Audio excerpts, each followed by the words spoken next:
Hey there! Now first of all, since this is a long video, make good use of the chapter marks in the video description or on the bottom of the player, because if you already know a thing or two about rigging, you might not need to check out everything in this video.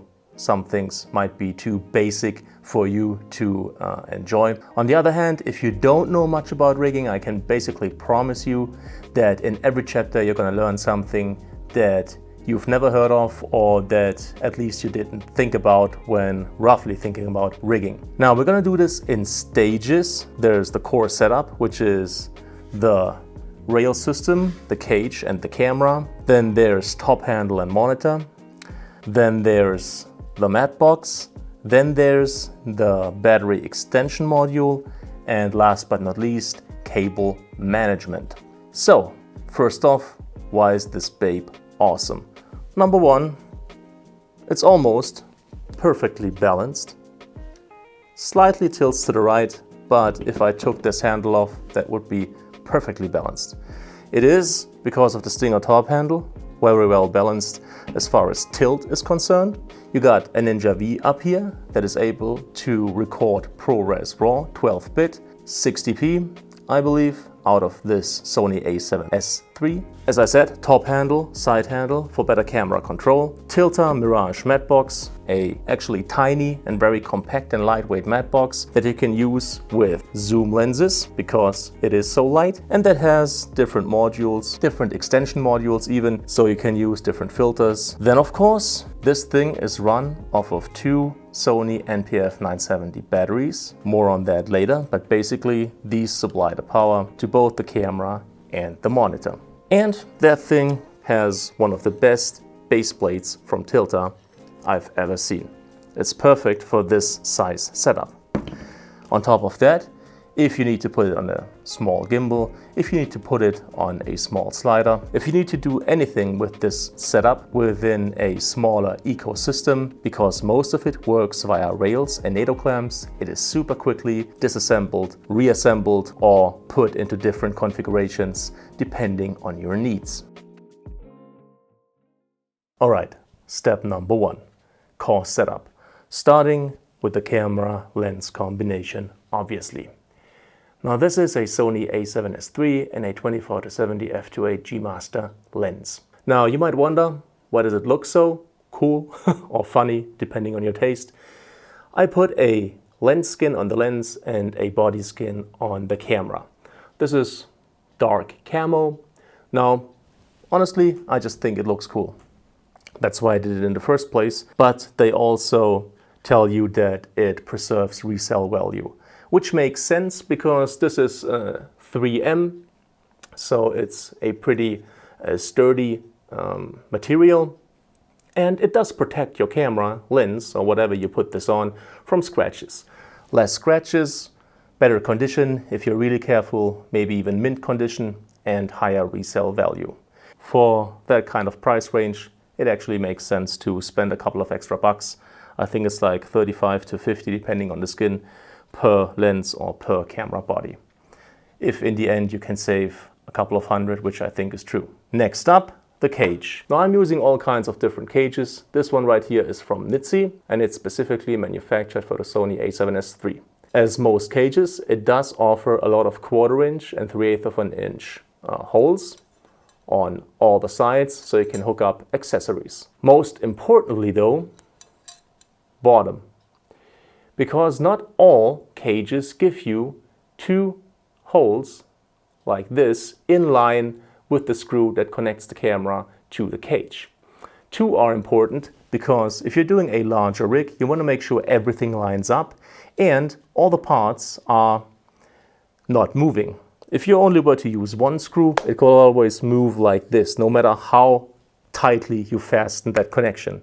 2 screws, nothing's moving. Not all cages give you this. Nitze thought about it and made sure you got 2 screws, connections, a 3/8 of an inch and a 1/4 inch in line with the main screw that connects the camera to the cage. Ah, there it is. One of the best things you can buy for money is a multi-tool like this one from Vlogger. It has all the things that you need to rig your camera in one neat place. Also, this is like 10 bucks. It has a 3/8 of an inch mount, 1/4 inch mounts, so you can hook it up to the rig itself. This is one of the best purchases I've ever done. And I'm super happy I got this thing, and it's like literally 10 bucks. So let's put the cage on the camera, for which I have to detach the lens first. There we go. Make sure it sits perfectly. Give it some elbow grease because this must not move. And there we go. Cage on the camera. Now let's put the lens back on. There we go. This is how this is supposed to look. Super important. Best base plate for the money, for sure, I've ever seen. This one's from Tilta, and it's freaking perfect for setups of this nature and this size. It allows you to hook up two 15mm rods in the front and in the back. Now this is not connected, so you can put in two from the back and two from the front, but you can detach this completely via these two screws, or just unlock these two clamps and take whatever you put in there out whenever you need to. So this is freaking fantastic. Standard Arca Swiss compatible. One lock for the QR plate that goes in right here, and another lock that I took out for the dovetail that you could use this for. I'm going to show you a shoulder rig at the very end really quickly, but there's basically another lock like this right here that you could use to hook the whole thing up to a standard dovetail, which we're not going to do right now. But the cool thing about this is you can take this part off and adjust the height of this clamp to fit a multitude of different QR plates. With Tilta, the only one that you can get comes with a cage for the Canon C70. They don't sell the actual QR plate separately. So who wants to get a C70 cage just to get the QR plate? Nobody. So I went the hard way, researched and looked until I found this. In the kit on kit.co, you can see the exact model that I'm using, because this is originally a QR plate specifically made for the Canon C70, but it's just too good to not be used elsewhere, so I misappropriated it a little, but it works perfectly and it is a fantastic QR plate. So next up, a fantastic base plate. Next up, putting the little QR plate on the bottom of the camera. Now this moves a little, slide it all the way in front like this. Then make sure it sits perfectly and aligns perfectly, and then finally tighten it. Now, base plate goes on camera. Before you tighten it, slide it back until the base plate lines up with the QR plate, and then tighten it. So this is how this is supposed to look. So I need a standard QR plate to hook it up to larger video heads most of the time, or sliders, whatever, anything that takes this kind of a QR plate. 1/4 inch, 1/4 inch, 1/4 inch, 1/4 inch, a little triangle right here. This needs to point the direction of the lens. As always, using a good amount of elbow grease, because you don't want to worry about these connections after you've done them. All right, camera, cage, Arca Swiss mini QR plate, Tilta base plate, and my main QR plate for video heads. Now, any 15mm rail will do. I really love these stainless steel ones from nitze, basically because they look cool. Really, you could use carbon fiber, which makes the setup lighter, by the way. You could use gray ones, you could use whichever ones you like, as long as they're 15mm. Open these clamps, slide them in, close these clamps, close this one, and there we go. Rails on the setup. Next up, now this is technically not necessary for the configuration that I'm running right now, that I'm showing you in this video, a 24-70 f2.8 G master lens. which is by no means a light lens, but it's also not a heavy lens. Still, with the added weight, which again is not a lot, of the Tilta Mirage matte box, I thought it's probably a good idea to use a lens support like this one. This one's again from nitze. I really love them as well, as I do nitze. And this one hooks up to 15mm rails and is variable in height. Now there are small parts like the silver ones, so you can extend this out about this far. But for this setup, this one is enough. Now this is where the lens sits on. Now let me show you how to put this on. Oh yeah, by the way, not everybody gets this the first time. This is the locking mechanism right here, and if you push down on the little lever, this moves a little. And if you tighten the lever, this comes in and clamps the whole thing to the rail mount. Now usually it sits on the rails like this. So the rails attach like that. But you can also use it like this if the lens is very close to the rails, like in my case, because I wanted to keep this setup super compact. So I'm coming in from below, pushing, attaching to the rails, releasing, then making sure it sits on a part of the lens that doesn't move, like not the zoom ring and not the focus ring. Once your lens support sits correctly, finally tighten, and there we go. You don't have to push against the lens, basically just let it rest on that thing. So we're not putting extra stress on the mount, which is what we're trying to avoid in the first place. Pushing the lens into the mount, also locking it, but not taking into account that this will loosen the mount over time. Now to the front of the lens, let's do this now. This is an 82mm adapter for the Tilta Mirage matte box. It's super cool because it has 82mm on both sides.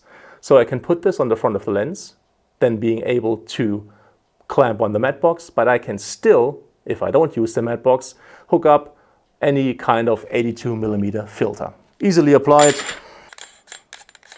Yeah, a little nudge is enough so it doesn't come loose, but you don't want to screw it on really tightly because then you can't get it off. And the barrel that extends is not used to you like ripping on it. So this is how this looks. Adapter applied. Last but not least, I'm a big fan of good cable management, secure cable management, because if you're running and gunning and your cable catches something, you can either be lucky or really effed. You're lucky if the cable breaks. You're effed if the connector inside the camera or inside the monitor or inside your video transmission breaks, because then the unit is done. Or at least you can't output a signal to a monitor, or you can't use that connector anymore. So cable management and secure cable clamps, very important. This is a tiny one from nitze, especially made for the A7S III cage. And it hooks up right here. Important. Open this little side door right here, because once the clamp is attached, you can't open it, and now you can close it. Let's continue with cable management. This is a super tiny cable clamp that can clamp 3 cables. A small one, a large one, and between the thumb screw and this part, another, I'd say, tiny one. So this one goes on the cage right there. And what I'm gonna do with this, you'll see in the last part when we do cable management. Next up, NATO rails. Again, 2 screw connections per rail.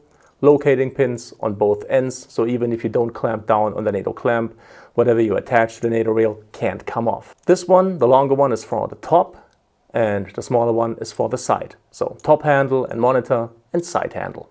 Let's put them on. Now, because of the way the 1/4" mounts are spaced on the cage, I needed a larger NATO rail for the top of the cage. And there we go. This is how it looks so far. Lens, camera, cage, cable clamp, NATO rail, cable clamp, NATO rail, Swiss QR plate on the cage, then cage goes onto the base plate. Base plate has another QR plate for larger video heads, rails in the front, lens support, and right here, adapter for the mat box. That's the end of part number 1. Let's move on to top handle and monitor. Top handle and monitor. It's a 5-inch monitor that's also a recorder and records to standard SSDs. It takes Sony NPF batteries. You can even monitor your audio via the monitor and hook up an external microphone if need be. 1/4 inch or 3/8 of an inch mount on the bottom and on the top. HDMI in, HDMI out. Obviously, screen protector, resale value. For the monitor, again, I'm using a cage. And again, this one's from Nitze. It's specifically made for the Atomos Ninja 5. And it has 1/4 inch mounts on the bottom as well as the top. 2 options for cold shoe that you can use with whatever gear right here and right there. And it has 3 options for an array locating pin attachment right here, right there, and right there. It also has an excellent HDMI cable clamp. And these point towards the front of the monitor, because otherwise, if these point backwards, you can't slide in the SSD. Let's just get it on there so it looks like this. Monitor goes in the cage. Excellent. And now this is how this is supposed to look. Cable clamp doesn't interfere with the SSD. Monitor sits in cage securely. Next up, monitor mount. And this is a discipline, let's say, in which Nitze specifically shines, because they have a wide variety of monitor mounts that give you basically every option there is for either the top connection or the bottom connection. In my case, I have a locating pin connection on the top and a NATO clamp connection on the bottom. And you can also, in this case, tilt this part. So if you're looking for a very specific monitor mount, Nitze got you covered. Even if nobody else does, they got the freaking combination to get it done. There we go. We can first tighten this by hand. But as you might be able to see right here, this thumb screw has holes. So you can use an Allen key to completely tighten it. Allen key goes in here, and now you can super securely tighten this connection. Next up, Stinger top handle, again from Nitze. Excellent top handle, excellent ergonomics, and excellent array of 1/4 inch and 3/8 of an inch mounts, as well as something that takes a NATO clamp right here. And of course, it is also attachable via a NATO clamp. Widely used top handle. And the one that I'm going to use right now. But before I can do it, I have to attach this NATO rail to the front. Now usually I like these NATO rails from Small Rig because they have a locating pin connection on the back. But since this one doesn't have locating pins, or only up here, but that's not where I want the NATO rail to sit, I want it to sit right there, relatively low, I need to use a different NATO rail, this one from Tilta, that simply has 2 screws. This is how this is supposed to look like, NATO rail in the front. Since there are locating pins and 3/8 of an inch mounts on the side of the top handle, I'm going to attach the Small Rig NATO rail right here. NATO rail, NATO clamp, tighten it like that, turn this around, and there you go. Top handle, monitor combo, done. Just slide this on, make sure it sits right, and then tighten it right there. And there you go. Next up, mat box. And I'm using an option from Tilta called the Mirage. It's pretty tiny actually and super lightweight. Comes in this nice carry case. that has its own filter pouch right here, where you can have different filter frames and different filters ready to go. So that's a neat trick. It attaches via Velcro right here. Also has its own 15mm lens, or matte box support I should say, which we're not going to use for this setup. It comes with a 67, 77, 72 and 82mm adapter. And this tiny little thing is the actual matte box. French flag right here. One filter tray is standard. Currently I'm using this one for the V&D module. You can use this manually or hook up a tiny motor right here specifically built for the Mirage system and connect that motor to a tilta side handle with a wheel and then basically adjust your variable ND via the wheel on the handle, which is pretty cool. You can also add a filter stage like this one. This one has a special filter frame that allows you to put in 2 additional filters. One fits this side, the other one fits the other side. So technically, adding this to the standard filter tray that comes with the matte box, you can put in 4 filters. Or one module, either CPL or VND, and 2 additional filters like frosts or whatever you would need. However, if you add this filter stage frame, you're limited to around 32-33mm. So less class, less cost, less weight. For what you're getting, this is excellent value, and that's why I'm using it with this setup. It's pretty simple. Since we already have the 82mm adapter on the front of the lens, this just slides onto that adapter. Then you make sure it's aligned precisely, and then you tighten it right here. And that's it. Matte box is on the system. And I forgot to mention that should you already own a 4x5.6, you can put one right in front of the matte box, like right here, using this clamp mechanism. Overall, size of that thing is what sold me. 95mm filters instead of the more expensive glass 4x5.6. Also a welcome benefit.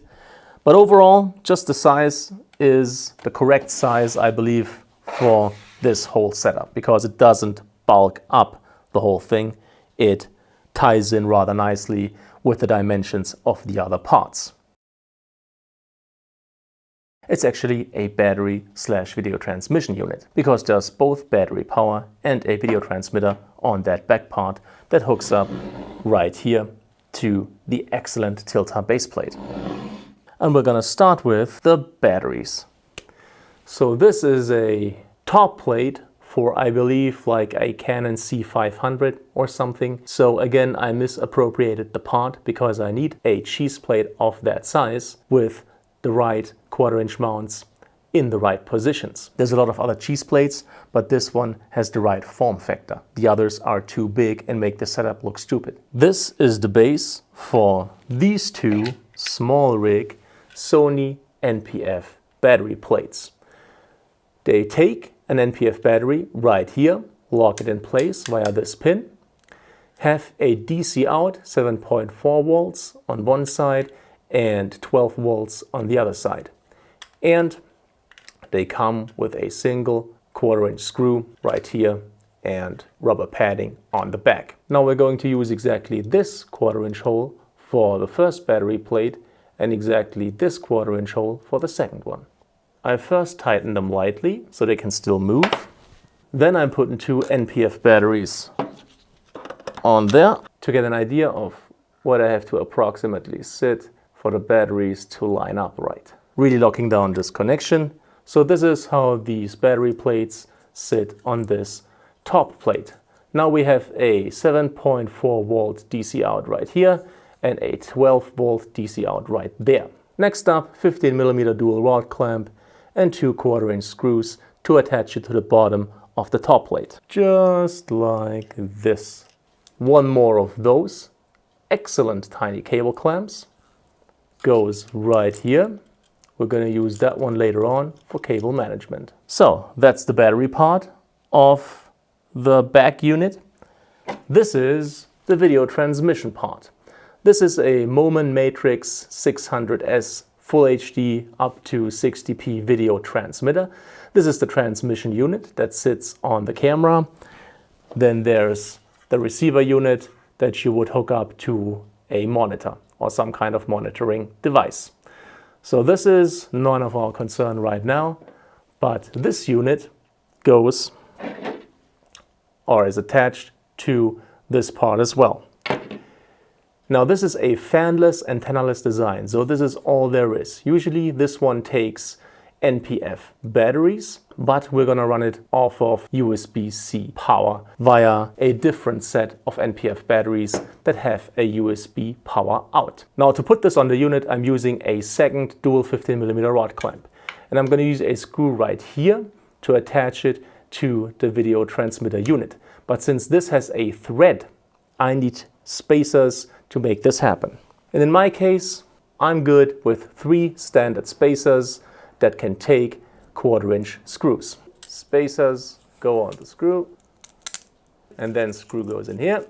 15mm dual rod clamp goes on video transmission unit. And now this is a super tight fit. How do we put these together? Well, these are rod clamps, so we're using rods. And these are small rig 15mm rods, the shortest that I found, and they're perfect for this setup. Put them in here and make sure they line up perfectly with the dual rod clamp. Then tighten that down. Same thing right here. Make sure they perfectly line up, so this is level. And then tighten it. Now all that's left to do is combine the units and make sure to combine them like this for various reasons. Number one, if you take the unit off, you can see the little screen on the video transmitter right here, otherwise it would be blocked. And having the HDMI and the USB-C connection on this side makes cable management a lot easier. And that is the battery/video transmission unit. Flip out the screen, obviously, because otherwise you can't use it. Then open these up and just slide it in. Close them, ratchet them into place, and there we go. Battery/video transmission unit installed. First, I'm going to show you the batteries that I'm using.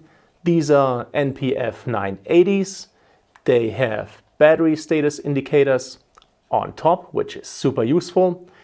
They have micro USB to charge these units, and they have standard USB-A outputs to charge other devices from the batteries.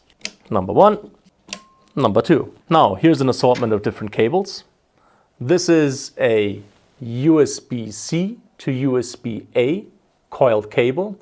This is going to supply power to the video transmitter. This is a DC plug to FC100 dummy battery.